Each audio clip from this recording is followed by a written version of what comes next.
मित्रांनो, कल्पना करा, तुम्ही हॉटेलमध्ये जेवायला बसलेले आहात आणि अचानक समोरच्या दरवाजातून एक बिबट्या आत धावत येतो. पुढे जे घडलं ते पाहिल्यानंतर तुमचा देखील श्वास रोखला जाईल. कोल्हापूरच्या ताराबाई पार्क परिसरात आज सकाळी असंच काहीच घडलं. शांत सकाळ अचानक रणांगणात बदलली जेव्हा एक बिबट्या थेट वुडलँड हॉटेलमध्ये घुसला. कर्मचाऱ्यावर त्याने चढाई केली. 2 जण जखमी झाले. पोलीस घटनास्थळी पोहोचले, पण बिबट्याने त्यांच्यावर देखील हल्ला केला.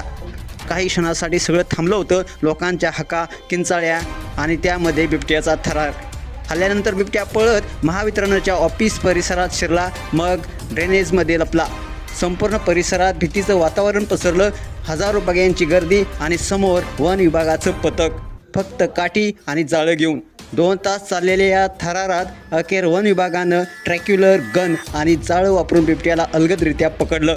बिबट्या ड्रेनेजमधून बाहेर आला, एका क्षणात जाळ्यात अडकला आणि शेवटी पिंजऱ्यात बंद झाला. त्या क्षणी सगळ्यांनी सुटकेचा श्वास टाकला आणि सगळ्यांच्या डोळ्यात एकच भावना, धाडस असंच असतं. हा व्हिडिओ सोशल मीडियावरती व्हायरल होत आहे आणि वन विभागाच्या धाडसी कामगिरीचं सर्वत्र कौतुक केलं जात आहे. अशाच व्हिडिओसाठी तुम्ही आताच्या SS स्पोर्ट्स चॅनेलला सबस्क्राईब करा आणि अपडेट राहा. धन्यवाद.